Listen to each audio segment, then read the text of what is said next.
حمد و صلات کے بعد قبل اس کے کہ میں اپنی گفتگو کا آغاز کروں، جس محفل میں آج آپ اور ہم جمع ہیں، یہ بڑی سعادتوں والی اور کثیر البرکات محفل ہے، جس کا عنوان میلاد مصطفیٰ صلی اللہ علیہ وآلہ وسلم ہے۔ یہ وہ محفل ہے کہ جو صحابہ کرام علیہم رضوان بھی منعقد کیا کرتے تھے۔ صحابہ کرام علیہم رضوان مسجد نبوی میں بیٹھ کر آپس میں جو کلام کرتے، اس کا عنوان اکثر اوقات یہ ہوتا کہ وہ انبیاء کرام علیہم السلام کے فضائل کو بیان کیا کرتے تھے، اور سرکار دو عالم صلی اللہ علیہ وآلہ وسلم جب صحابہ کو ملاحظہ فرماتے تو آپ اس کی توثیق فرما دیتے تھے کہ ٹھیک ہے، تم کمالات انبیاء کو ذکر کر رہے ہو، وہ سب کے سب برحق ہیں، لیکن اس میں یہ بھی ایڈ کر دو کہ اللہ نے مجھے اپنا محبوب بنایا ہے۔ تو سرکار علیہ الصلوۃ والسلام کے صحابہ اپنے دور میں اپنے طریقے سے اپنی حیثیت کے لائق سرکار علیہ الصلوۃ والسلام کی تعریف و توصیف بیان کرتے تھے۔ تو ہم اسی سنت کو آج ادا کر رہے ہیں، لیکن حالات بدل گئے، جدت آ گئی دور کے بدلنے کے ساتھ ساتھ، اور صحابہ کرام علیہم رضوان اتنے زیادہ اہتمامات نہیں کرتے تھے کیونکہ ان کو فرصت ہی نہ ملی جنگوں اور سرایا کے اندر اور غزوات کے اندر اور مشرکین اور کفار کے ساتھ جنگ کرتے ہوئے اسلام کو پوری دنیا کے کونے کونے میں پہنچانے کے لیے صبح و شام کبھی وہ سفر میں ہوتے، کبھی وہ حضر میں ہوتے، تو سرکار علیہ الصلوۃ والسلام کے میلاد کی خوشیاں اور حضور کی لائی ہوئی تعلیمات کو وہ مختلف انداز سے جو ہے وہ دنیا میں پھیلاتے رہے۔ تو آج جب دور بدل گیا رفتہ رفتہ رفتہ رفتہ، جو اللہ رب العالمین نے انواع و اقسام کی ہمیں نعمتیں عطا کی ہیں، جدت عطا کی ہے جائز طریقے سے، تو آج مسلمان اس کے مطابق اپنی حیثیت کے لائق اگر آج یہ شامیانے لگا کر، یہ مارکیز کے اندر، یہ صوفوں پر بیٹھ کر، یہ ایئر کنڈیشنز کے اندر اور پھولوں کی سیج لگا کر اور سرکار دو عالم صلی اللہ علیہ وآلہ وسلم کا اور اللہ کا ذکر اور سرکار کی نعت پڑھتا ہے، تو کس کو منافق کے سوا تو کسی کو مسئلہ نہیں ہو سکتا۔ ایسا ہے یہ نہیں ہے۔ تو یہ بہت عظمت والی محفل ہے، اس کے ادب اور آداب کا خیال رکھنا بہت ضروری ہے۔ یہ عام محفل نہیں ہے۔ جو عام ہماری نجی محفل ہوتی ہے نا، اس کے اندر بھی خلاف مینر، خلاف آداب اگر کوئی ہم موومنٹ کریں یا ایکٹیویٹی کریں تو وہ بھی قابل گرفت ہے اور معیوب سمجھی جاتی ہے، جبکہ یہ محفل تو سرکار علیہ الصلوۃ والسلام کے میلاد کے عنوان سے ہے۔ اور سرکار کی محفل کو کیسے سنا جاتا ہے، یہ صحابہ کرام علیہم رضوان کی زندگیاں اگر دیکھیں تو صحابہ حضور کے سامنے ایسے بیٹھتے تھے کہ جیسے جسم میں جان نہ ہو۔ پرندے اگر چاہتے کہ ان کے سروں پر آ کر بیٹھنا چاہتے تو وہ بیٹھ سکتے تھے، ایسے جامد اور ساکت ہو کر صحابہ کرام علیہ رضوان اس محفل میں بیٹھا کرتے تھے۔ تو ہم بھی موبائل کو تھوڑی دیر کے لیے ترک کر دیں، اپنی جیبوں میں ڈال لیں، اور بچوں کو بھی ذرا بٹھا لیں کہ تاکہ سرکار علیہ الصلوۃ والسلام کی بارگاہ کا جس طرح ادب آپ کی حیات ظاہری کے اندر کرنا فرض تھا، اسی طرح اس بارگاہ کا ادب آپ کے پردہ فرما جانے کے بعد بھی آج اسی طرح کرنا فرض ہے۔ حضور صلی اللہ علیہ وسلم کی آواز سے آواز بلند کرنے والے کے اللہ نے فرمایا کہ میں اعمال برباد کر کے رکھ دوں گا، اسے شعور بھی نہیں ہونے دوں گا۔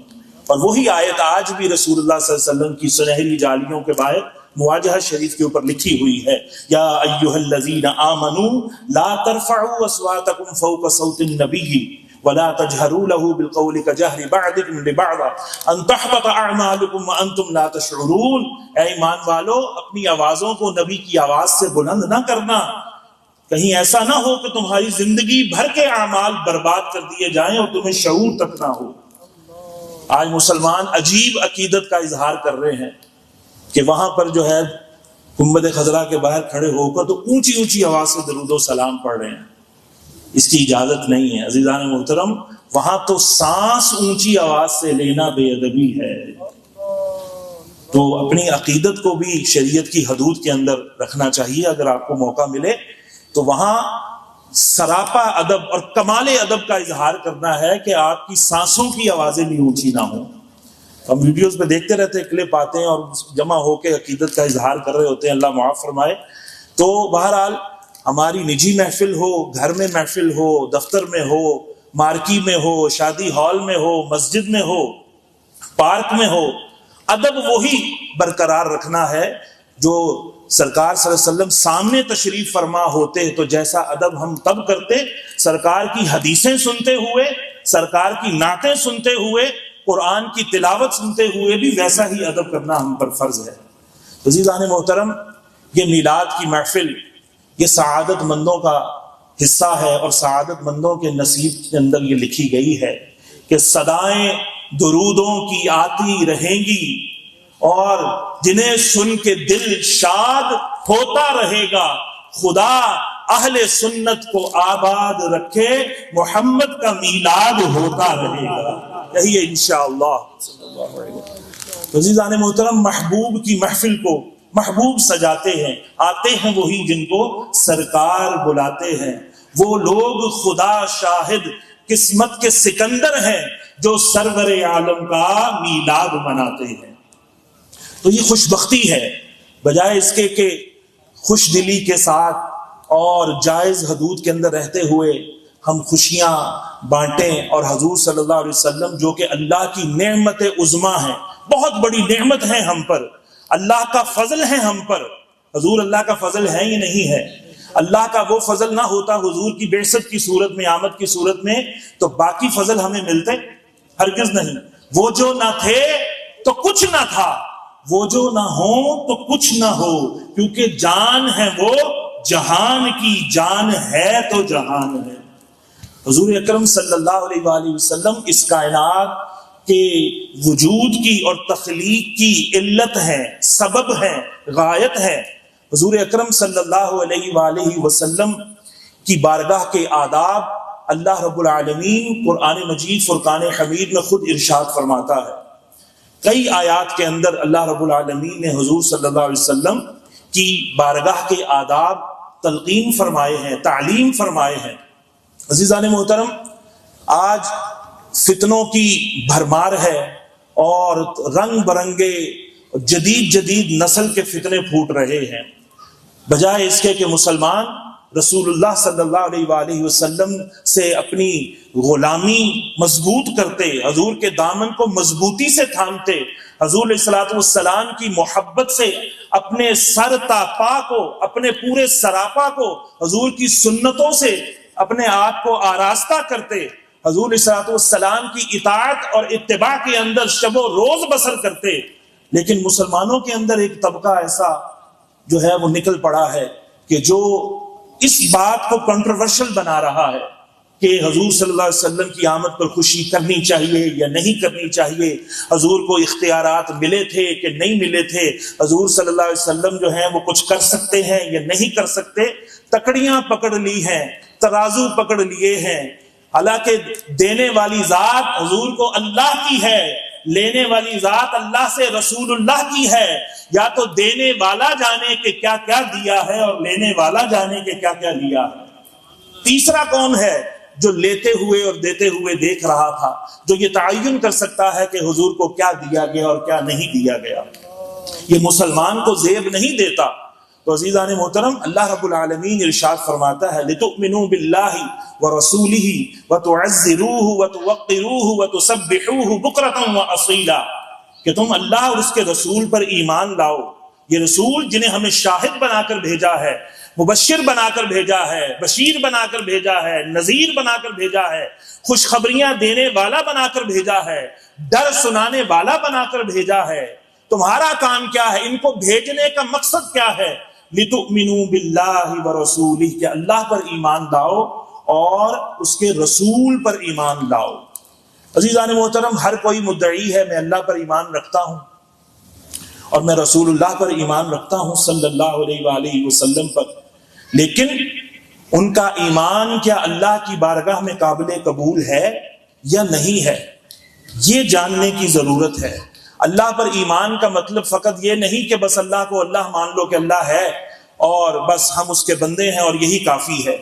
باقی جو اللہ کی الوہیت کی شانیں ہیں کہ اللہ فنا سے پاک ہے، اللہ اونگ سے پاک ہے، اللہ موت سے پاک ہے، اللہ شادی سے پاک ہے، اللہ اولاد سے پاک ہے، وہ خود بھی کسی کی اولاد نہیں ہے، وہ نہ ہی اس کی کوئی آگے اولاد ہے، وہ ہر قسم کے عیب سے پاک ہے، بلکہ شائبہ نقص سے بھی اللہ پاک ہے۔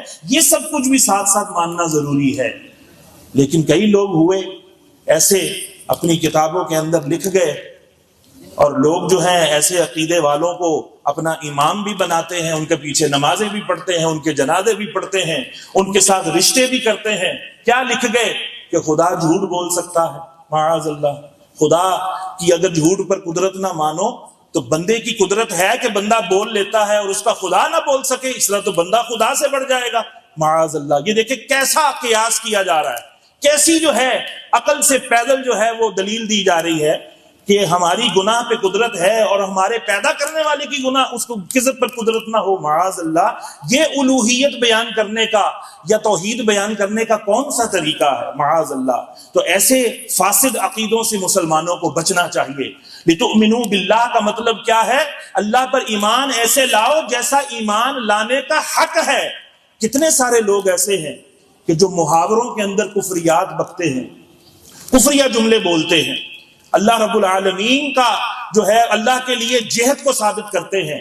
کئی ایسے فرقے ہو کر فنا ہو گئے، ان کی باقیات بھی آج کچھ نہ کچھ کسی طریقے سے اور ناموں سے موجود ہیں، جنہوں نے اللہ کا جسم مانا کہ اللہ بھی جسم رکھتا ہے۔ قرآن میں ید اللہ کا ذکر ہے، اللہ کا ہاتھ ہے۔ ان کے ہاتھوں پر جب حضور نے بیعت لی تھی جو ہے حدیبیہ کے مقام پر بیعت رضوان، تو جب حضور علیہ الصلوۃ والسلام نے صحابہ سے بیعت لی، اپنے ایک ہاتھ کو حضرت عثمان کا ہاتھ قرار دیا اور دوسرے ہاتھ کو اس کے اوپر رکھ کر کہا کہ میں عثمان کے قصاص پر بیعت بھی کرتا ہوں، اور صحابہ نے بھی بیعت کی۔ تو اللہ نے فرمایا کہ یہ بیعت محبوب تم نہیں لے رہے، میں لے رہا ہوں۔ یہ بیعت تم سے نہیں کر رہے، اللہ سے کر رہے ہیں، اور ان کے ہاتھوں پر اللہ کا ہاتھ ہے۔ اس طرح کی آیات اور احادیث جب کچھ لوگوں نے دیکھی، اور چونکہ علم سے پیدل تھے وہ، اور کسی اہل ادب اور اہل علم اور اہل اللہ کی صحبت سے انہوں نے علم حاصل نہیں کیا تھا، تو وہ کیا کہنے لگے کہ یہ دیکھو اس میں تو اعضاء کا ذکر ہے، تو اللہ کا بھی ہاتھ ہے، اللہ رات کے آخری پہر میں آسمان پر آتا ہے اور نزول فرماتا ہے۔ حالانکہ یہ آیات اور یہ احادیث متشابہات سے ہیں، ان کا حقیقی معنی اللہ ہی جانتا ہے یا اللہ کی عطا سے اس کے رسول جانتے ہیں۔ اس کو اپنی عقل سے ظاہر ترجموں کو پڑھ کر اور یہ مراد لے لینا کہ اللہ کا بھی کوئی ہاتھ ہے، اللہ کی بھی کوئی پنڈلی ہے جو وہ جہنم میں رکھے گا تو جہنم کی آگ ٹھنڈی جو ہے ہونا شروع ہو جائے گی۔ اس طرح حدیث میں ذکر ہے کچھ اس طرح کے کلمات کا، جس طرح حدیث قدسی میں ہے کہ اللہ فرماتا ہے میرا بندہ میرا قرب کیسے پاتا ہے؟ فرائض کی کثرت کر کے، پابندی کر کے، اس کے علاوہ نوافل کی کثرت کر کے وہ اتنا میرے قریب ہو جاتا ہے کہ میں اس کے ہاتھ ہو جاتا ہوں جس سے وہ پکڑتا ہے، اس کی آنکھ ہو جاتا ہوں جس سے وہ دیکھتا ہے، اس کے قدم ہو جاتا ہوں جس سے وہ چلتا ہے، اس کے کان ہو جاتا ہوں جس سے وہ سنتا ہے۔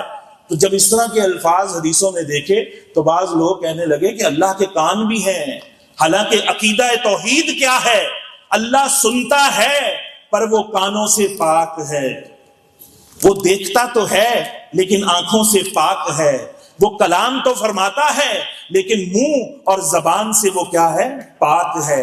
اللہ رب العالمین حاضر و ناظر، اللہ کے لیے یہ الفاظ بھی علماء نے بولنے سے منع فرمایا ہے کہ حاضر اور ناظر یہ رسول اللہ علیہ الصلوۃ والسلام کے لیے بولے جاتے ہیں کلمات۔ اللہ رب العالمین تو ساری کائنات کو گھیرے ہوئے ہے، اللہ کی قدرت ساری کائنات کا احاطہ کیے ہوئے ہے۔ جو حاضر ہے وہ کہیں حاضر ہوتا ہے اور کہیں غائب ہوتا ہے، تو اللہ تو غائب ہونے سے کیا ہے؟ پاک ہے۔ جو ناظر ہے، ناظر نظر سے ہے، نظر کے لیے منہ چاہیے، اللہ تو منہ سے بھی پاک ہے، اللہ تو آنکھ سے بھی پاک ہے، وہ دیکھتا ہے لیکن وہ منہ سے، وہ آنکھوں سے کیا ہے؟ پاک ہے۔ اللہ رب العالمین کا دیدار جنتیوں کو عطا ہوگا لیکن وہ بلا کیف ہوگا۔ اللہ رب العالمین کے محبوب فرماتے ہیں تم اپنے رب کو ایسے دیکھو گے جیسے 14ویں رات کے چاند کو دیکھتے ہو۔ اللہ رب العالمین کسی جہت میں نہیں ہے، اللہ رب العالمین کسی ڈائریکشن میں نہیں ہے، کیونکہ جہتیں جو ہیں یہ ڈائریکشن جو ہیں یہ جسم کی ہوتی ہیں، یہ مادے کی ہوتی ہیں۔ اللہ تو مادے سے پاک ہے، اللہ مادیات سے کیا ہے؟ پاک ہے۔ جسم کے لیے آگے پیچھے دائیں بائیں اوپر نیچے یہ 6 جہات ہوتی ہیں۔ اللہ رب العالمین اوپر ہونے یا نیچے ہونے، دائیں ہونے یا بائیں ہونے، آگے ہونے یا پیچھے ہونے سے کیا ہے؟ پاک ہے۔ اللہ رب العالمین کی حقیقت کو کوئی انسان جان نہیں سکتا۔ تو عزیزان محترم، لتؤمنوا باللہ کا یہ معنی ہے، یہ نہیں کہ اللہ کا جو ہے وہ کلمہ تو پڑھیں لیکن اللہ کے شایان شان جو شانے نہیں ہیں وہ چیزیں اللہ کے لیے مانیں۔ کئی لوگوں نے ترجمہ کرتے ہوئے خطا کھائی کہ عمل کرنے سے پہلے اللہ کو پتہ نہیں ہوتا، جب کوئی عمل کرتا ہے پھر اللہ کو پتہ چلتا ہے۔ معاذ اللہ، ترجمے ایسے کیے ہیں، معاذ اللہ۔ کہیں لفظ مکر آیا تو مکر ہی کی نسبت اللہ کی طرف کر دی۔ عربی میں مکر اور اس کے کئی معنی ہیں۔ وَمَكَرُوا وَمَكَرَ اللَّهُ، یہودیوں نے چال چلی عیسیٰ علیہ السلام کو قتل کرنے کے لیے، شہید کرنے کے لیے، اور اللہ رب العالمین نے ایک ہی لفظ اس آیت میں جو ہے وہ 3 مرتبہ ذکر فرمایا ہے، وَمَكَرُوا وَمَكَرَ اللَّهُ وَاللَّهُ خَيْرُ الْمَاكِرِينَ۔ ماکرین، ماکر بھی جو ہے وہ مکر سے ہے، ماکرین کا مادہ بھی مکر ہے، مکرو کا مادہ بھی مکر ہے، لیکن ایک ہی لفظ کے عربی کے اندر کئی معنی ہوتے ہیں۔ دیکھا جاتا ہے کہ نسبت جس کی طرف کی جائے گی معنی اس اعتبار سے کیا جاتا ہے۔ بہت سے لوگوں کے گھروں میں ترجمے موجود ہوں گے، 3 پارے کو جا کے 14واں رکوع جہاں سے شروع ہوتا ہے 13واں ختم ہوتا ہے، یہ آیت جا کے پڑھیے اور دیکھیں کہ آپ کے گھر میں کون سا ترجمہ ہے۔ جنہوں نے اللہ کو مکار ثابت کیا ہے ان لوگوں کا ترجمہ ہے معاذ اللہ ثم معاذ اللہ، یا کسی عاشق رسول کا لکھا ہوا، کسی مؤدب الہی کا لکھا ہوا، مؤدب خدا کا اور مؤدب رسول اللہ کا لکھا ہوا ترجمہ کنز الایمان کس کے گھر میں موجود ہے کہ انہوں نے مکر کیا اور اللہ نے عیسیٰ علیہ السلام کو بچانے کی خفیہ تدبیر فرمائی۔ دوسری جگہ مکر جب اللہ کی طرف منسوب ہوا تو معنی کیا ہے؟ خفیہ تدبیر فرمائی۔ لیکن بہت سے خطا کاروں نے خطا کھائی اور منہ کے بل جا پڑے، اپنا بھی ایمان برباد کیا اور پڑھنے والوں کا بھی ایمان برباد کر گئے۔ اور کیا ترجمہ کیا کہ انہوں نے مکر کیا اور اللہ نے بھی مکر کیا اور اللہ بہتر مکر کرنے والا ہے، معاذ اللہ۔ کسی نے لکھا انہوں نے چال چلی، اللہ نے بھی چال چلی، اللہ بہتر چال چلنے والا ہے۔ کسی نے داؤ بھائی مجھ سے داؤ کھیل رہا ہے، جس طرح ہم بولتے ہیں داؤ نہ کر، دغا نہ کر، اس طرح کے الفاظ جو ہم اپنے کسی بڑے بھائی کے لیے، کسی معزز کے لیے بولنے گوارا نہیں کرتے اور معیوب سمجھتے ہیں، انہوں نے اللہ کے لیے ایسے الفاظ بول دیے اور پھر بھی مدعی ہے، دعوے دار ہے کہ ہم مسلمان ہیں۔ تو لتؤمنوا باللہ، اللہ پر ایمان لاؤ، اس کا مطلب کیا ہے؟ اللہ کو ہر عیب سے پاک مانو، کیونکہ وہ تو سبحان ہے۔ وہ کیا ہے؟ سبحان۔ سب جواب دیں، وہ کیا ہے؟ سبحان ہے، سبحان الذی، وہ ذات پاک ہے۔ تبھی تو اس کی تسبیحات ہم بیان کرتے ہیں، سبحان اللہ سبحان اللہ سبحان اللہ۔ اور یہ اللہ پر ایمان نہیں ہوگا کہ اللہ کے لیے عیب بھی مانو۔ اسی طرح فرمایا کہ اللہ کے رسول پر بھی ایمان لاؤ۔ اللہ کے رسول پر ایمان لانا کیا ہے؟ بس یہ مان لو کہ حضور اللہ کے رسول ہیں، اور باقی سب کچھ جناب جو مرضی کہتے رہو حضور کے بارے میں۔ جس طرح کافر کہتے تھے کہ جیسے ہم بشر ہیں یہ بھی بشر ہیں، ہم بشر سے بڑھ کر نہیں ان کو مانیں گے، ہم ان کو کیسے رسول مان لیں؟ اللہ نے رسول بھیجنا ہوتا تو کوئی جن بھیجتا، کوئی فرشتہ بھیجتا۔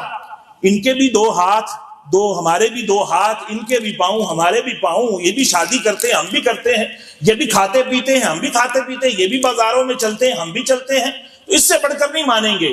یہ مشرکین کہتے تھے، کفار کہتے تھے کہ ہم انہیں جو ہے وہ یہ تو ہمارے جیسے بشر ہیں، یہ ہمارے جیسے بشر ہیں۔ تو اللہ رب العالمین کے محبوب صلی اللہ علیہ وسلم کی حقارت کرنے والے، تحقیر کرنے والے لوگوں کے جراثیم آج بھی موجود ہیں، جو یہ کہتے آپ کو سنائی دیتے ہوں گے، کہتے ہوئے آپ کو دکھتے ہوں گے کہ حضور تو بشر ہیں، حضور تو ہم جیسے بشر ہیں، اور حضور کی تعظیم ایسی کرو کہ جتنی بڑے بھائی کی کرتے ہو، اس سے بڑھ کر نہیں۔ یہ ان کی عقائد کی کتابوں میں لکھا ہوا ہے، یہ عقائد کی کتابوں میں، جس سے عقیدہ، جس سے ایمان قائم ہوتا ہے۔ تو بتائیے حضور صلی اللہ علیہ وآلہ وسلم کی ایسی تعظیم کرنی چاہیے، اللہ نے ایسی تعظیم کا حکم دیا۔ حضور صلی اللہ علیہ وسلم خاتم النبیین ہے۔ ایک فرقہ کھڑا ہو گیا، 200 سال پہلے کی بات ہے، قادیانی فرقہ کھڑا ہو گیا کہ حضور آخری نبی نہیں ہے، آخر میں آنا کون سا کوئی فضیلت کی بات ہے۔ ایک اور فرقے والوں نے ان کی تائید کر دی کہ آخر میں آؤ یا پہلے آؤ یا بعد میں آؤ، یہ کوئی فضیلت کی بات نہیں ہے۔ اور وہ اس فرقے نے بھی کہا کہ آخر میں آنے کا یہ نہیں اس کا مطلب کہ آخر میں آنا، بلکہ اس کا مطلب ہے خاتم کا کہ مہر لگانا، حضور جس پر مہر لگاتے جائیں گے وہ نبی بنتا جائے گا، معاذ اللہ ثم معاذ۔ قرآن کی ایسی تحریف کر دی، خود بدلتے نہیں قرآن کو بدل دیتے ہیں، اس طرح کی تعبیریں۔ تو کیا اس کا محمد رسول اللہ کلمہ پڑھنا یہ اللہ کی بارگاہ میں قبول ہوگا؟ ہرگز نہیں۔ کہ حضور خاتم النبیین ہیں، حضور نے اس کی تفسیر خود فرمائی ہے، انا خاتم النبیین لا نبی بعدی، میں ہی سب سے آخر میں آنے والا نبی ہوں، میرے بعد کوئی نبی نہیں آئے گا، کوئی نبی آ سکتا ہی نہیں۔ ایسا فرقہ بھی موجود ہے کہ جس کے بڑے نے لکھا اپنی کتاب کے اندر کہ حضور کے زمانے میں بھی کوئی نبی آ جائے یا آپ کے بعد میں بھی کوئی آ جائے تو آپ کے آخری ہونے میں کوئی فرق نہیں پڑے گا، معاذ اللہ۔ اس نے تو ختم نبوت کا انکار کر دیا، اور ختم نبوت مسلمانوں کا، اسلام کا، قرآن کا ایسا عقیدہ ہے جس پر ہماری امارت ایمان قائم ہے۔ اگر یہ بنیاد کمزور ہے تو ایمان بھی برباد ہے، یہ بنیاد مضبوط ہے تو پھر ہمارا ایمان بھی مضبوط ہے۔ ایویں نہیں 1953 کے اندر لاکھوں مسلمانوں نے اپنے خون دیے تھے اس چیز کو منوانے کے لیے کہ یہ جو فرقہ ہے مرزئی قادیانی، یہ دائرہ اسلام سے خارج ہے، یہ مرتد ہے، یہ مسلمان نہیں ہے۔ تو بہرحال رسول اللہ پر ایمان ایسے لانا کہ حضور کی ختم نبوت کا انکار کر دینا۔ اللہ رب العالمین نے کئی آیات میں فرمایا کہ میں نے نبیوں کو علم غیب دیا ہے، میں نے انبیاء کو علم غیب دیا ہے، اور بعض آیات میں اللہ نے نفی بھی کروائی ہے۔ جہاں نفی کروائی ہے وہاں اس علم غیب کی نفی کروائی ہے جو اللہ کی شان ہے، کہ جو اللہ کو کسی نے نہیں دیا، اللہ کو خود سے ہے۔ اور جہاں پر اقرار فرمایا ہے، کروایا ہے اور اس بات فرمایا ہے، وہاں اس علم غیب کا ذکر فرمایا ہے جو اللہ کی عطا سے انہیں ملا ہے۔ تو لوگ مطلقاً علم غیب کا انکار کر دیتے ہیں۔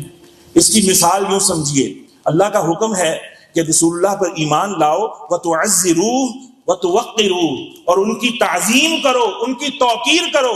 تعظیم کیسے ہوگی؟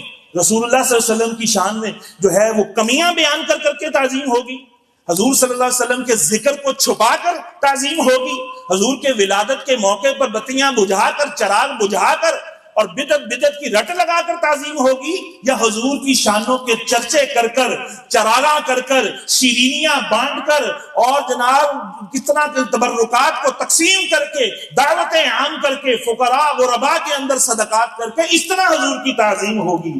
حضور اللہ کا فضل ہے، اللہ کی نعمت ہے، اور اللہ فرماتا ہے قل بفضل اللہ وبرحمتہ فبذلک فلیفرحوا، اے محبوب ان سے کہہ دو کہ جو اللہ کے تم پر فضل ہیں، جو اللہ کی تم پر رحمتیں ہیں، مومنوں کو چاہیے کہ اس پر خوب خوشیاں منائیں، ان پر خوب خوشیاں منائیں۔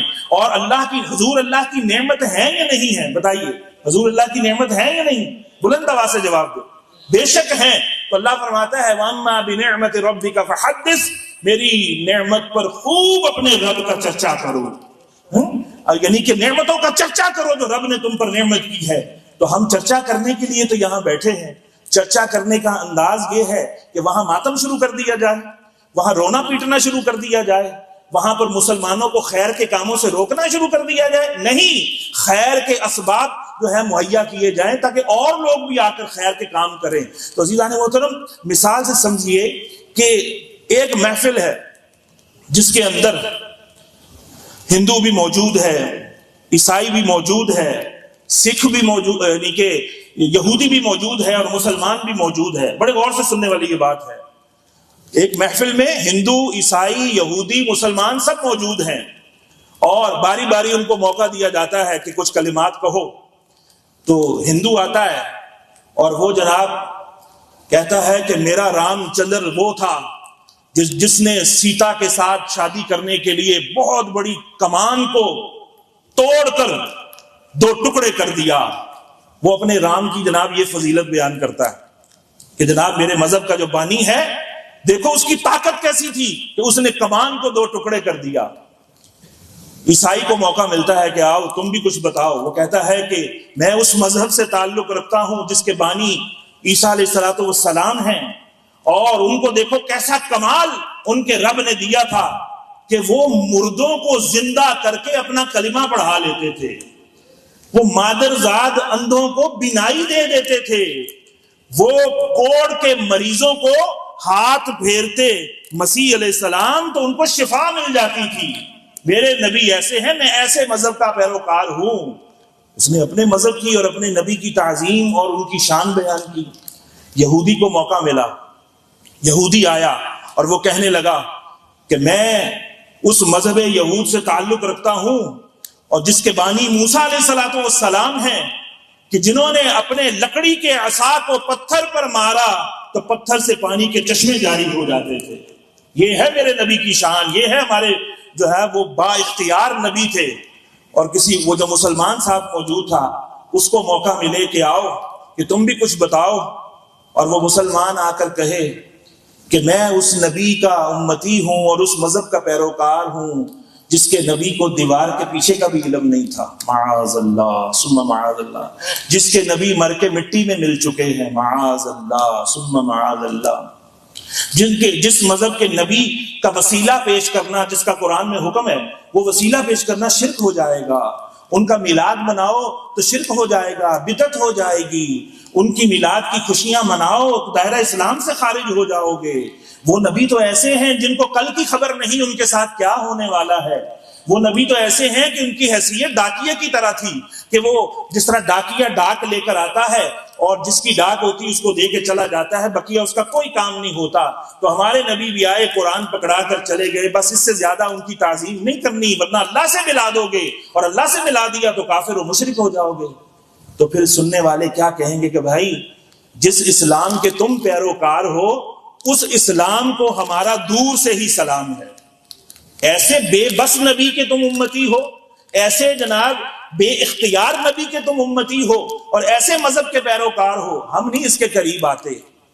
بتائیے اس طرح سے رسول اللہ صلی اللہ علیہ وسلم کی، اسلام کی، قرآن کی تعظیم ہوگی یا توہین ہوگی؟ بولیے۔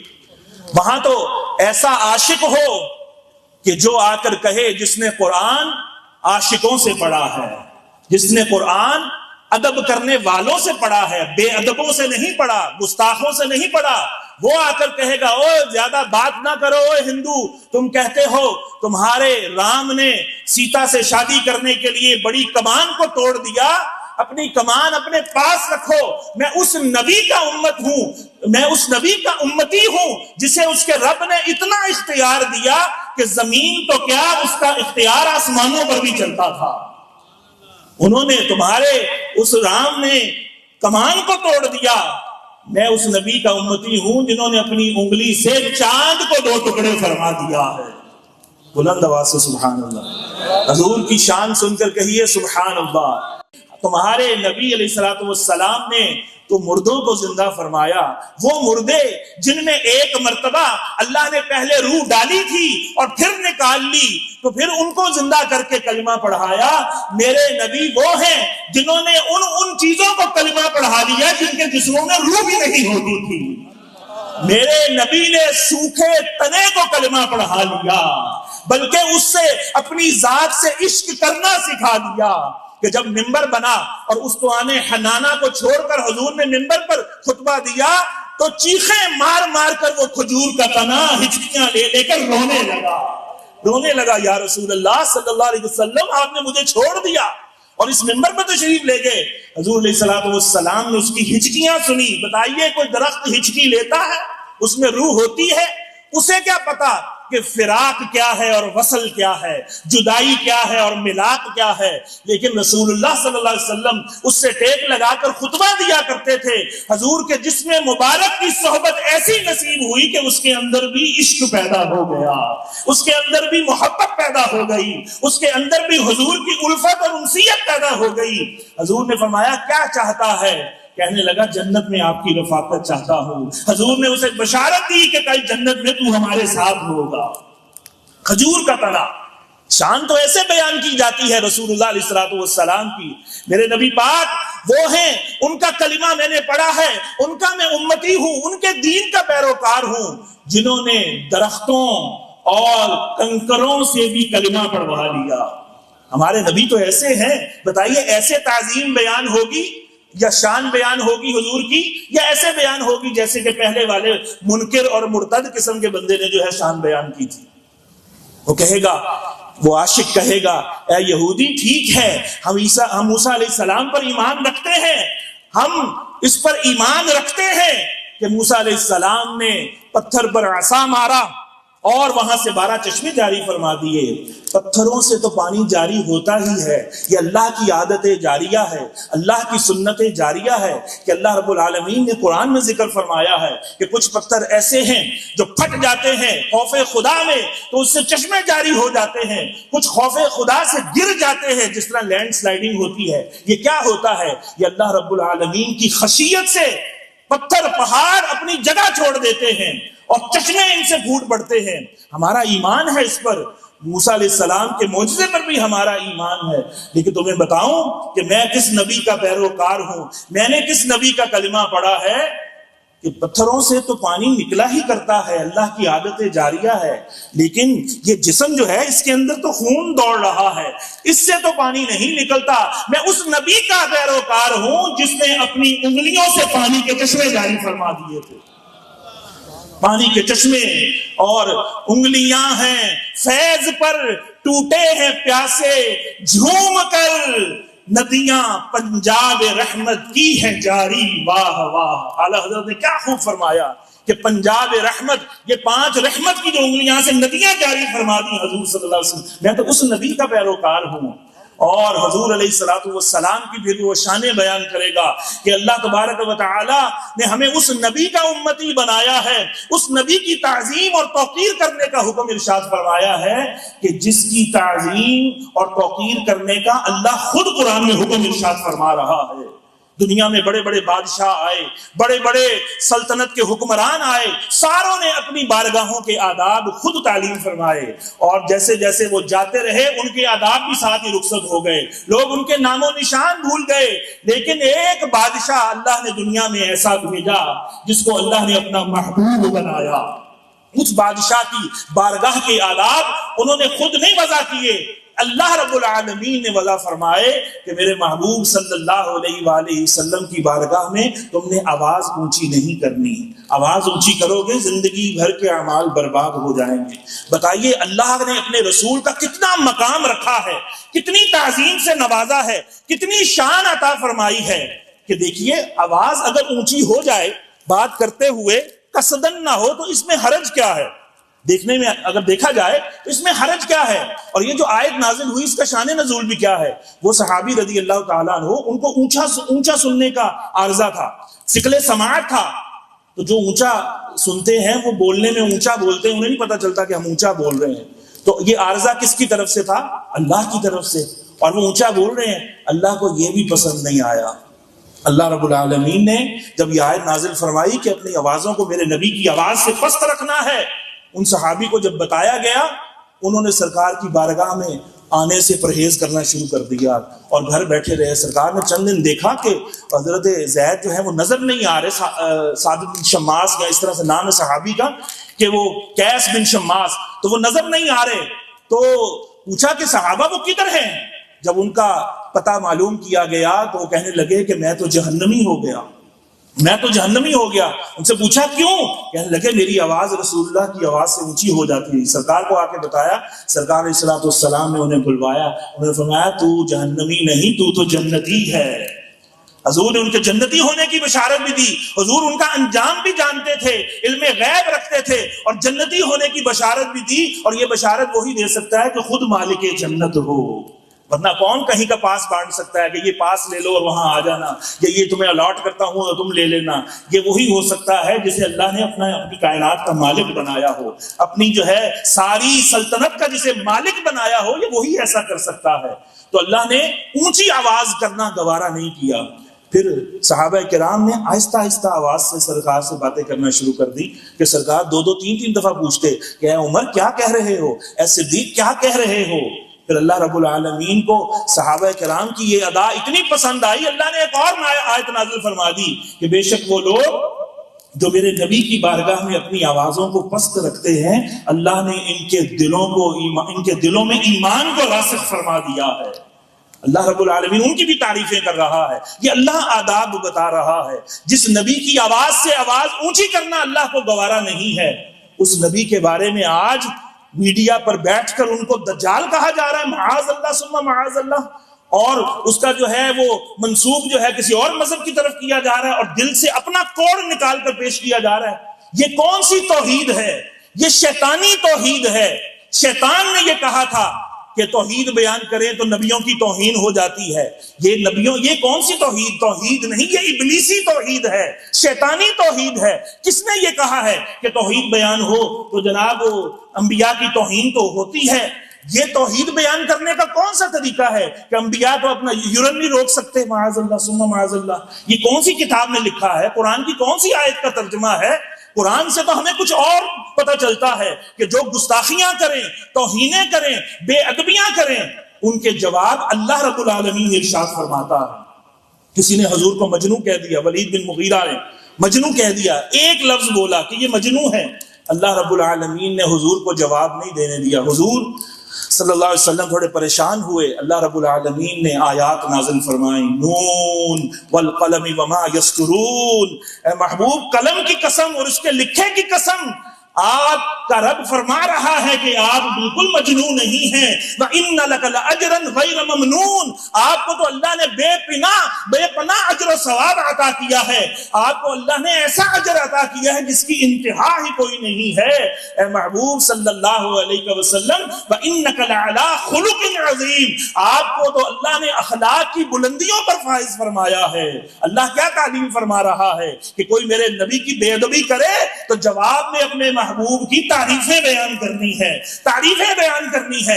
اور پھر اس نے کہا تھا کہ یہ مجنون ہے معاذ اللہ، تو ایک جملہ بولا تو جواب میں بھی اللہ ایک جملہ بول دیتا، یا حضور خود اپنا جواب خود دے دیتے. حضور کا اللہ کی بارگاہ میں کوئی مقام ہے یا نہیں ہے؟ بد مذہبوں منکروں کا عقیدہ ہے کوئی نبی ہو، کوئی پیر ہو، کوئی پیغمبر ہو، اللہ کی بارگاہ میں اس کی عزت چمار سے بھی بدتر ہے، معاذ اللہ ثم معاذ اللہ. یہ دیکھیے، یہ تعظیم بیان کرنے، توحید بیان کرنے کا یہ طریقہ ہے کہ اللہ کی توحید بیان کرنی ہو تو کہا جائے کہ سارے نبی جو ہیں وہ معاذ اللہ چمار سے ذلیل تر ہیں، معاذ اللہ ثم معاذ اللہ. اور لوگ ان کو لائک کر رہے ہیں، فالو کر رہے ہیں، سبسکرائب کر رہے ہیں، اور ان کی ویورشپ بڑھا کر اپنا ایمان کا کباڑہ نکال رہے ہیں، جنازے نکال رہے ہیں اپنے ایمان کے. اللہ رب العالمین حضور کو فرما دیتا کہ آپ بھی ایک جملہ بول دیں، لیکن نہیں، اللہ نے اپنے محبوب کو جواب نہیں دینے دیا. اللہ رب العالمین نے اس گستاخ ولید بن مغیرہ کے جواب میں اس کے 10 عیب خود گنوا دیے. یہ جھوٹا ہے، یہ مکار ہے، یہ ذلیل ہے، یہ خوار ہے، یہ طعنہ باز ہے، یہ جھوٹی قسمیں اٹھانے والا ہے، یہ چغل خور ہے، یہ مناع للخیر ہے، یہ نیکی کے کاموں سے روکنے والا ہے، یہ چغلیاں کھانے والا ہے، یہ بڑا ہی سخت دل کا مالک ہے، یہ بڑا پرلے درجے کا یہ گناہگار ہے. اللہ نے اس کے 10 عیب گنوائے، اور 10واں عیب کون سا گنوایا؟ اللہ نے فرمایا کہ یہ حلال کا نہیں ہے، اس کی اصل میں خطا ہے. عُتُلٍّ بَعْدَ ذَلِكَ الزَّنِيمِ سَنَسِمُهُ عَلَى الْخُرْطُومِ، ان قریب اس کی سور جیسی تھوتنی کے اوپر ہم داغ ڈال دیں گے. اللہ رب العالمین دیکھے کتنا جوش غضب جو ہے اللہ کا جو ہے آیا. اللہ کو غضب کا ایسا جوش آیا کہ اللہ رب العالمین نے غضب کا اظہار فرمایا کہ 10 عیب اس کے گنوائے، اور اس کو سور سے مثال دی کہ یہ خنزیر ہے، اس کی تھوتنی کے اوپر ہم بگاڑ ڈال دیں گے، یعنی کہ یہ گستاخ رسول اپنی شکل بگڑا ہوا کر کے مرے گا. اب وہ ولید بن مغیرہ وہ پریشان ہو گیا کہ یہ جو عیب ہیں یہ تو میرے اندر ہیں ہی ہیں، یہ جو 10ویں بات کہی ہے کہ میں حلال کا نہیں ہوں، اس سے وہ تل ملا اٹھا اور فوراً بھاگا گیا اپنی ماں کے پاس اور کہنے لگا کہ مسلمانوں کے نبی جو کبھی جھوٹ نہیں بولتے، جو صادق اور امین ہیں، انہوں نے میرے یہ عیب بتائے ہیں، اور یہ سارے مجھے پتا ہے میرے اندر یہ خوبیاں ہیں، یہ جو خوبیاں ہیں نا جو بدبختی والی، یہ ساری میرے اندر ہیں، یہ رذیل جو اوصاف ہیں میرے اندر ہیں، لیکن یہ جو 10ویں بات انہوں نے کہی ہے کہ تو حلالی نہیں ہے، اس کے بارے میں تو بتا۔ ماں وہ جھوٹ نہیں بولتے، تو نے مجھے سچ نہ بتایا تو میں تیری گردن مار دوں گا۔ تو اس کی ماں ڈر کے مارے وہ کانپنے لگی اور کہنے لگی کہ ہاں تیرا جو باپ، میرا جو شوہر ہے وہ نامرد تھا، وہ نامرد تھا، اور اس کی اتنی ساری دولت تھی، مجھے خوف ہوا کہ اگر کوئی وارث پیدا نہ ہوا تو یہ دولت کوئی اور لے جائے گا، تو میں نے ایک چرواہے سے بدکاری کروائی اور جس کے نتیجے میں تو جو ہے وہ جنم لیا، تو پیدا ہوا ہے۔ حضور صلی اللہ علیہ وآلہ وسلم کے دفاع میں اللہ رب العالمین جواب دے رہا ہے اور اس کے 10 عیب گنوا رہا ہے، اور یہ بھی بتا دیا کہ جو گستاخ ہوتا ہے وہ حلالی نہیں ہوتا، وہ نطفہ حرام سے ہوتا ہے۔ اس لیے علماء فرماتے ہیں زنا نہ کرو، بدکاری نہ کرو، زنا کے قریب بھی نہ جاؤ۔ کیوں؟ کہ زنا کے نتیجے میں گستاخ رسول پیدا ہوتے ہیں۔ تو عزیزان محترم، رسول اللہ صلی اللہ علیہ وسلم کی گستاخی وہی کر سکتا ہے جو حلال کا نہیں ہوتا، جس کے ڈی این اے میں پرابلم ہوتا ہے، جس کا ڈی این اے میچ نہیں کرتا۔ یہ قرآن سے ثابت ہے، یہ میں اپنے سے جو ہے جوش خطابت کے اندر عرض نہیں کر رہا، مفسرین نے یہی لکھا ہے، جو مرضی عربی تفسیر اٹھائیے اور دیکھ لیجئے کہ گستاخ رسول حلال کا جو ہوگا وہ گستاخی نہیں کرے گا۔ یہ گستاخی کرنا آسان اسی کے لیے ہوتا ہے کہ جو حلال کا نہیں ہوتا۔ عزیزان محترم، دیکھیے اللہ اپنے محبوب کا کیسے دفاع فرما رہا ہے۔ یہ جو علماء دفاع کرتے ہیں یہ ایویں نہیں کرتے، یہ اللہ کی سنت پر عمل کرتے ہیں۔ یہ علماء جو جوش میں آتے ہیں یا جو اس طرح کی ان کی زد و کوب کرتے ہیں گفتگو کے ذریعے، دلائل کے ذریعے سے جو ان کو زیر کرتے ہیں گستاخوں کو، یہ اللہ کی سنت پر عمل کرتے ہیں۔ عزیزان محترم، محبوب علیہ الصلوۃ والسلام تو اتنی شانوں کے مالک ہیں، اللہ رب العالمین کہیں فرما رہا ہے وَرَفَعْنَا لَكَ ذِكْرَكَ، اے محبوب ہم نے آپ کے ذکر کو بلند فرما دیا اور یہ آپ کی خاطر کیا ہے۔ مسلمان یہ جواب دے گا کہ میں اس نبی کا ماننے والا ہوں جس کی شانوں کو رب نے بلند فرمایا ہے۔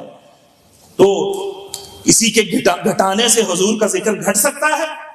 کسی کے کم کرنے سے حضور کا ذکر کم ہو سکتا ہے؟ جتنا مرضی کوئی میلاد کو بدعت کہتا رہے، میلاد بند ہو رہے ہیں کہ پہلے سے زیادہ بڑھ رہے ہیں؟ بولیے، پہلے سے زیادہ ہو رہے ہیں۔ مٹ گئے، مٹتے ہیں، مٹ جائیں گے اعداء تیرے، نہ مٹا ہے نہ مٹے گا کبھی چرچا تیرا۔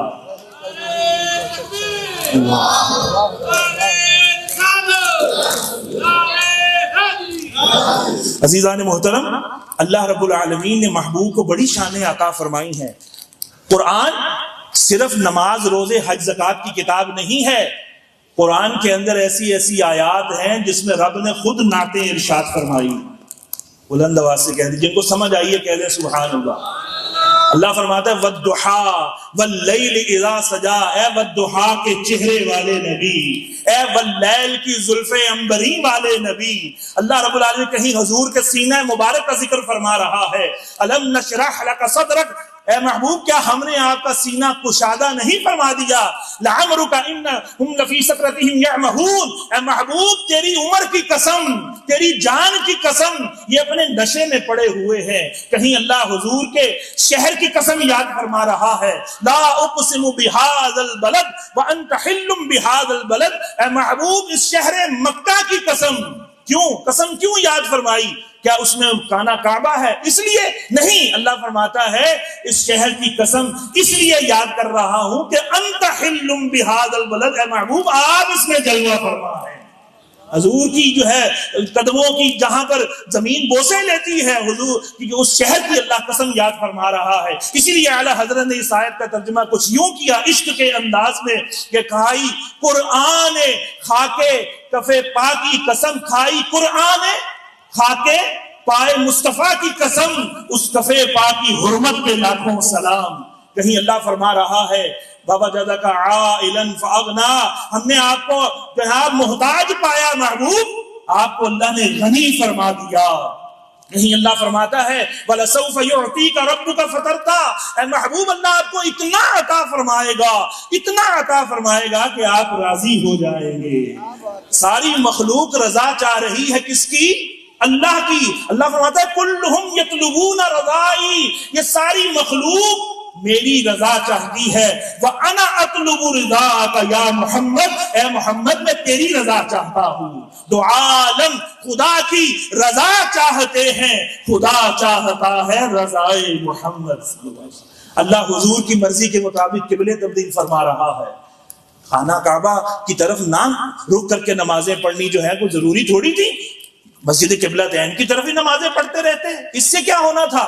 لیکن حضور کے دل مبارک کے اندر، قلب مقدس کے اندر یہ خواہش تھی کہ ہمارا بھی قبلہ وہی ہو جائے کہ جو ہمارے جد امجد ابراہیم خلیل اللہ علیہ نبینا علیہ السلام کا ہے، کہ وہ خانہ کعبہ کی طرف رک کر کے نماز پڑھتے تھے، ہمارا بھی وہ ہو جائے۔ عبادت خدا کی، قبلہ بنایا خدا نے، تو اختیار بھی خدا کا ہے، جو چاہے مرضی جو ہے ڈائریکشن جو فکس کر دے۔ لیکن اللہ رب العالمین کی بارگاہ میں کیا اللہ نے کسی اور کو یہ شان دی ہے کہ نہیں دی کہ جو چاہے مجھ سے منوا سکتا ہے؟ اللہ نے اپنے محبوب کو یہ شان دی کہ حضور نماز پڑھ رہے ہیں، ظہر کی نماز کا وقت ہے اور بار بار آسمان کو دیکھ رہے ہیں، اور اللہ رب العالمین کو حضور کا دیکھنا اتنا پسند آیا۔ اللہ فرماتا ہے محبوب قد نرا تقلبک وجہک فی السماء فلنولینک قبلۃ ترضاها، آپ کا بار بار آسمان کی طرف دیکھنا ہم مشاہدہ فرما رہے ہیں، ہم ان قریب اے محبوب آپ کو اسی قبلے کی طرف پھیر دیں گے جس سے آپ راضی ہو جائیں گے۔ فولی وجہک شطر المسجد الحرام، لیجئے اپنا چہرہ پھر مسجد الحرام ہی کی طرف پھیر لیجئے۔ عزیزان محترم، 4 رکعت کی نماز ہے، ظہر کے بعد قبلے کی تبدیلی کا حکم آ جاتا، عصر کی نماز خانہ کعبہ کی طرف دیکھ کے پڑھ لی جاتی، یا مغرب میں آ جاتا، یا اگلے دن فجر میں آ جاتا۔ اللہ کو اپنے محبوب کی رضا کتنی جو ہے پسند ہے کہ اللہ نے ظہر کی نماز بھی پوری نہیں ہونے دی، کہا کہ 2 رکعتیں اگر مسجد القبلتین کی طرف دیکھ کر پڑھی ہیں تو باقی کی 2 رکعتیں محبوب اسی قبلے کی طرف دیکھ کے پڑھ لو جس سے تم راضی ہو جاؤ گے۔ اسی نماز کے اندر حکم دے دیا۔ اب دیکھیے کہ حضور نماز پڑھا رہے ہیں، پیچھے صفیں بنی ہوئی ہیں صحابہ کی، اور صحابہ کرام علیہم رضوان نماز کے اندر ہیں، اللہ کی عبادت کر رہے ہیں۔ اب پیچھے 4تھی 6ویں 8ویں صف والوں کو یا دوسری صف والوں کو یا پہلی صف والوں کو بھی کیا پتا کہ اگر وہ آنکھیں بند کر کے یا نگاہیں جھکا کر نماز پڑھ رہے ہوں کہ امام جو ہے وہ کیا کر رہا ہے سوائے رکوع و سجود کے۔ زیادہ سے زیادہ یہ کہہ سکتے ہیں پہلی صف والوں کو پتہ چل رہا ہے کہ امام کے انتقالات کیا ہو رہے ہیں، اب رکوع میں ہے، اب قیام میں ہے، سجود میں ہے۔ تو صحابہ کرام علیہم رضوان دیکھیے ہمیں کیسا عقیدہ دے رہے ہیں۔ آج کے بد مذہبوں اور منکروں کا عقیدہ ان کے بڑے لکھ گئے کہ نماز میں حضور کا خیال آ جائے تو نماز نہیں ہوتی۔ صحابہ نے ہمیں یہ عقیدہ دیا ہے کہ جب تک ہم مصطفیٰ کی زیارت نہ کر لیں ہماری نماز تب تک نہیں ہوتی۔ صحابہ حضور کو دیکھ رہے ہوتے تھے، حضور صلی اللہ علیہ وسلم سے وحی آئی، صحابہ کو کیا پتا کہ وحی آ رہی ہے کہ نہیں آ رہی، وہی حضور پر آ رہی ہے۔ حضور صلی اللہ علیہ وآلہ وسلم نے 2 رکعتیں جب قبلے مسجد القبلتین کی طرف دیکھ کر پڑھا لی، اس طرف رک کر کے آپ نے اپنا مصلی چھوڑ کر اور ڈائریکشن بدل کر آپ پیچھے تشریف لے، بعضوں نے کہا کہ گھوم کر، بعضوں نے کہا صفوں کے اندر سے ہی حضور جو ہے پچھلے بالکل اپوزٹ ڈائریکشن، جو لوگ عمرہ حج کر کے آئے ہیں اور مسجد القبلتین کی جنہوں نے زیارت کی ہے انہوں نے دیکھا ہوگا کہ محراب خانہ کعبہ کی طرف رک کر کے ہے، اور مسجد القبلتین کا جو رخ ہے وہ آپ پیچھے اوپر دیکھتے ہیں تو ایک اوپر محراب بنی ہوئی ہے جس سے پتہ چلتا ہے کہ پہلے قبلہ اس طرف تھا، بالکل اپوزٹ ڈائریکشن میں۔ حضور مصلی چھوڑ کر دوسری طرف آ رہے ہیں۔ اگر صحابہ کی آنکھیں بند ہوتی اور حضور کے زیارت جو ہے وہ نہ کر رہے ہوتے تو صحابہ کو کیسے پتہ چلتا؟ صحابہ حضور کے جلوے تکتے رہتے تھے، انہوں نے دیکھا ہمارا امام الانبیاء صلی اللہ علیہ وسلم اپنا رخ تبدیل کر رہے ہیں، ساری صفوں نے رخ جو ہے وہ موڑ لیا اور حضور کی اتباع کے اندر رخ جو ہے مسجد کعبہ کی طرف جو ہے کر لیا۔ اب دیکھیے صحابہ نے یہ نہیں کہا کہ نماز کے بعد پوچھیں گے حضور بھول تو نہیں گئے، حضور کا وضو تو نہیں ٹوٹ گیا، معاذ اللہ ثم معاذ اللہ، ایسی باتیں ان کے ذہنوں میں نہیں آئیں۔ انہوں نے کہا جس ہستی نے خدا کا پتہ دیا ہے وہ ہستی کوئی بھی قول کوئی بھی فعل خدا کی مرضی کے بغیر نہیں کرتی۔ حضور جدھر اگر حضور کھڑے ہیں تو حضور کے پیچھے کھڑے ہونا عبادت ہے، حضور نے رخ موڑ لیا ہے تو ان کے پیچھے رخ موڑ لینا بھی عبادت ہے، اور اپنا رخ چینج کر لیا۔ اللہ رب العالمین حضور کی رضا کو اتنا پسند فرماتا ہے، اور ام المومنین کہتی ہیں کہ یا رسول اللہ میں دیکھتی ہوں کہ آپ کا رب آپ کی چاہت کو پورا کرنے میں دیر نہیں لگاتا۔ اللہ حضور صلی اللہ علیہ وسلم سے اتنا پیار فرماتا ہے، اتنا مقام و مرتبہ دیا کہ حضور کی آسمانوں پر بھی حکومت، حضور کی دلوں پر بھی حکومت، حضور کی چرند پرند کے اوپر حکومت، اونٹ جو ہے سجدہ کر رہے ہیں، ہرنیاں فریادیں لے کر آ رہی ہیں، مٹھی کے اندر کنکر کلمہ پڑھ رہے ہیں، درختوں کو بلاتے ہیں تو جڑیں چیرتے ہوئے آ جاتے ہیں۔ حضور صلی اللہ علیہ وسلم کے حکم پر بھاری چٹانیں جو ہیں وہ دریا کے اوپر تہتی ہوئی آ جاتی ہیں، حالانکہ پتھر تو ڈوب جاتا ہے، لیکن حضور چیزوں کی ماہیت کو ہی تبدیل فرما دیتے ہیں۔ اللہ نے اتنا اختیار دیا، پھر مالک احکام بھی بنایا، مالک شریعت بھی بنایا کہ جو چاہے قرآن کے احکامات میں امینڈمنٹ کر لیں۔ 4 نکاح حلال ہیں، حضرت علی کے لیے کہا فاطمہ کے ہوتے ہوئے دوسرا نکاح تمہارے لیے حلال نہیں۔ وراثت جو ہے تقسیم ہوتی ہے، حضور نے اپنے آپ کو وراثت سے مستثنا کر لیا، کہا ہماری وراثت تقسیم نہیں ہوتی۔ 2 بندوں کی کم از کم گواہی ہونی چاہیے، ایک مرد یا 2 عورتوں کی۔ حضور صلی اللہ علیہ وسلم کی صحابی جو ہے ابو خزیمہ نے حضور کی گواہی دی بن دیکھے، حضور نے ان کی اکیلے کی گواہی 2 کے برابر قرار دے دی ہے۔ حضور صلی اللہ علیہ وسلم کی شریعت میں مرد کے لیے سونا حرام ہے، کہا سراقہ میں دیکھ رہا ہوں تیرے ہاتھ میں کسرا کے کنگن ہوں گے سونے کے۔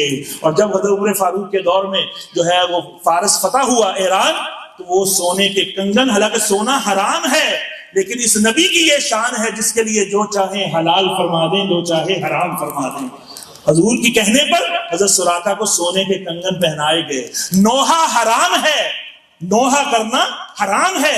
ام عطیہ کو حضور نے نوحہ کرنے کی اجازت دے دی، انہوں نے کہا کہ مجھے اجازت دے، حضور نے مخصوص ان کو اجازت دے دی۔ یعنی کہ مالک احکام شریعت ہیں، اللہ رب العالمین نے اتنی اتھارٹی دی ہے۔ اور یہ کہنا کہ جس کا نام محمد ہو وہ کسی چیز کا مختار نہیں، حضور کچھ نہیں کر سکتے۔ ارے حضور صلی اللہ علیہ وآلہ وسلم جب تک جنت کا دروازہ نہیں کھولیں گے، کسی نبی کے لیے جنت میں داخلہ ہی حرام ہوگا، کسی امت کے لیے اس وقت تک جنت میں داخلہ حرام ہوگا جب تک حضور کی اپنی امت داخل نہ ہو جائے گی۔ حضور صلی اللہ علیہ وسلم کو اتنا اختیار اللہ نے دیا، حضور فرماتے ہیں قیامت کے دن آدم علیہ السلام اور ان کے سوا جو کوئی بھی ہے سب کے سب میرے جھنڈے کے نیچے جمع ہوں گے۔ یہ شان اللہ نے عطا کی۔ حضور نے فرمایا مجھے غیب کے خزانوں کی کنجیاں دی گئی ہیں، مجھے زمین کے خزانوں کی کنجیاں دی گئی ہیں۔ مالک کل نے آپ کو، خالق کل نے آپ کو مالک کل بنا دیا۔ 2 جہان کے خزانے دیے ہاتھ میں خدا نے، تیرا کام ہے لٹانا مدنی مدینے والے۔ حضرت ربیہ نے حضور سے جنت مانگ لی، حضور نے یہ نہیں کہا کہ تجھے ایاک نعبد و ایاک نستعین تو پڑھایا میں نے کہ اللہ ہم تیری عبادت کرتے ہیں، تجھ ہی سے مدد مانگتے ہیں، تو ہی ہمارا مددگار ہے۔ اور آگے ایک قوم بھی آئے گی جس کے اندر بھٹکے ہوئے بہکے ہوئے لوگ سٹیکر چھاپیں گے کہ صرف اور صرف یا اللہ مدد، باقی سب شرک و بدعت۔ ایسے لوگ بھی آئیں گے۔ حضور نے یہ نہیں کہا۔ حضور صلی اللہ علیہ وسلم کے صحابی سوال حضور سے کر رہے ہیں، اسألک، میں سوال کرتا ہوں آپ سے یا رسول اللہ۔ حضور نے فرمایا کہ کیا مانگتا ہے؟ مانگ۔ کہنے لگے یا رسول اللہ جنت میں آپ کا پڑوس چاہیے، اسألک مرافقتک فی الجنہ۔ اور یہ حضور نے یہ نہیں کہا او ہو کیا ہو گیا ہے، ہوش ٹھکانے ہے، بلکہ حضور صلی اللہ علیہ وسلم نے انہیں جنت کی بشارت عطا فرما دی۔ تو میں کثرت سجود سے میری پھر مدد کرنا۔ تو حضور مالک جنت بھی ہیں، مالک خزائن اللہ ہیں۔ اللہ کی اس مملکت کے اندر اللہ نے اپنی مملکت کا مالک حضور کو بنایا ہے۔ تو عزیزان محترم، حضور کی تعظیم اور توقیر ایسے ہی ہوگی کہ حضور کی شانیں بیان کی جائیں، حضور کی تعظیم ایسے ہوگی، حضور کا ادب کیا جائے، حضور جو قرآن لے کر آئے اس قرآن کی تلاوت کی جائے، حضور جو سنت دے کر گئے اس سنت کی پیروی کی جائے، مرد ہو یا عورت سب حضور کی سنت پر عمل کریں، حضور کی سنت کو اوڑھنا بچھونا بنائیں، حضور کی سنت کے مطابق شب و روز بسر کریں، پھر تو میلاد میں آنے کا، حضور پر ایمان لانے کا اور حضور سے محبت کرنے کا اور تعظیم اور ادب کرنے کا حق ادا ہوگا۔ وگرنہ صرف یہ سالانہ کارروائی ہوگی کہ سال بعد ہم نے میلاد کیا، آئے کھائے پیے اور چلے گئے، اور جناب جھوٹ بولتے تھے تو بولتے رہے، بے نمازی تھے تو بے نمازی رہے، خواتین بے پردہ تھی تو بے پردہ ہی رہی، حضور کی شانیں سن کر بس ایسے ہی جناب وہ چلے گئے۔ اس کا ہمیں خاطر خواہ فائدہ زیادہ نہیں ہوگا۔ تو سب نیت کریں کہ انشاءاللہ ہم نیت کرتے ہیں کہ کسی بھی گستاخ سے اپنی جو ہے دوستی نہیں رکھیں گے، کسی بے ادب سے اپنی محبت اور قربت نہیں رکھیں گے، حضور صلی اللہ علیہ وسلم کی سنت کے مطابق، سیرت کے مطابق، اسوہ حسنہ کے مطابق اپنی زندگی گزارنے کی کوشش کرتے ہیں، کہ نیت کریں انشاءاللہ اللہ تبارک و تعالی ہمارے اس انشاءاللہ کہنے کی لاج رکھے اور ہمیں شریعت مطہرہ کے مطابق زندگی گزارنے کی توفیق عطا فرمائے۔